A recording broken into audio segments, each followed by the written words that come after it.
आज ही Doubtnut app download करें। Doubtnut पर होगा अब आपके सभी मैथ्स, केमिस्ट्री, फिजिक्स और बायोलॉजी डाउट्स का सफाया।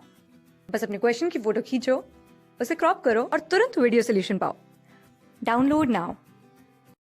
हाय फ्रेंड्स, तो आज जो हमारे पास यहाँ पे क्वेश्चन है उसमें एक circular path of radius R हमको दे रखा है जो कि एक क्वार्टर ऑफ अ सर्कल के फॉर्म में है।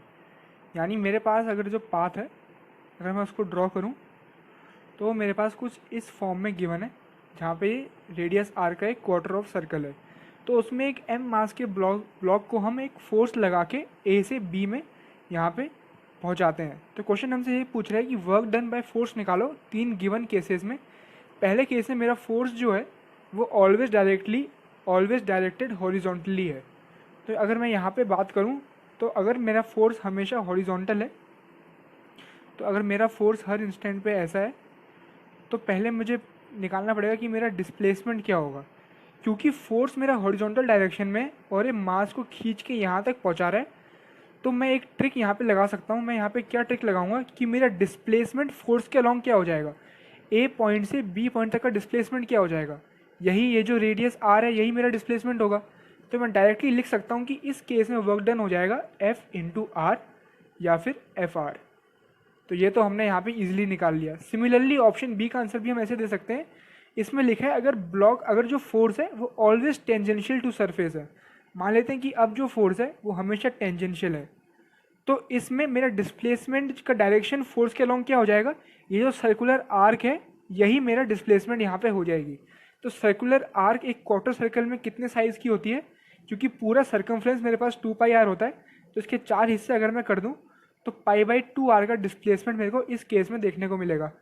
तो work done in part B कितना हो जाएगा, फोर्स इंटू डिस्प्लेसमेंट, यानी कि πr/2।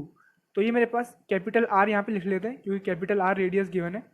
तो एफ पाई कैपिटल r/2 मेरे पास हो जाएगा work done in case B. तो ऐसे ही इजीली हम एनालॉजी से पार्ट सी का आंसर भी यहाँ दे सकते हैं। पार्ट सी में फोर्स जो है वो ऑलवेज डायरेक्टेड टूवर्ड्स बी है, तो ए पे पॉइंट फोर्स ऐसे लग रहा है, किसी और पॉइंट पे फोर्स इस पॉइंट और बी को ज्वाइन करने वाली लाइन के अलॉन्ग लग रहा है, और सिमिलरली जैसे इस पॉइंट पे फोर्स इधर लग रहा है। तो इस केस में मैं क्या ऑब्जर्व करता हूँ कि मेरे पास जो ये वाली लाइन है, ये जो आर्क के अंदर जो रेडियस को ज्वाइन करने वाली लाइन है, मेरे जो डिस्प्लेसमेंट के जो कंपोनेंट आएंगे वो इसी लाइन पे मेरे फॉल करेंगे। क्योंकि अगर मैं इसमें और डिस्प्लेसमेंट में अगर मैं यहाँ पे इनका कंपोनेंट चेक करूँ तो एक कंपोनेंट इस लाइन पे ही फॉल करेंगे मेरे हर इंस्टेंट पे। तो एक कॉमन सेंस से मैं कह सकता हूँ कि डिस्प्लेसमेंट मेरा ये जो लेंथ है इसी लेंथ के इक्वल मेरे यहाँ पे होगा। तो डिस्प्लेसमेंट कितना हो जाएगा, क्योंकि ये आर है और ये भी आर है, तो ये लेंथ मेरे पास हो जाएगी √2r, और फोर्स मेरे पास लग रहा है f इंटू √2r। तो इस ट्रिक को, इस एनालॉजी से हमने क्या कर दिया, हमने यहाँ पे अपने आप को इंटीग्रेशन से सेव कर लिया। नहीं तो हमें आंसर निकालने के लिए यहाँ पे इंटीग्रेशन का यूज़ करना पड़ता। तो क्योंकि मैंने नोटिस कर लिया कि सारे कंपोनेंट मेरे इस √2r लेंथ पे ही पड़ रहे हैं, तो मैंने डायरेक्टली यहाँ पे ये ऐसे मल्टीप्लाई कर दिया और मेरा आंसर आ जाएगा √2fr।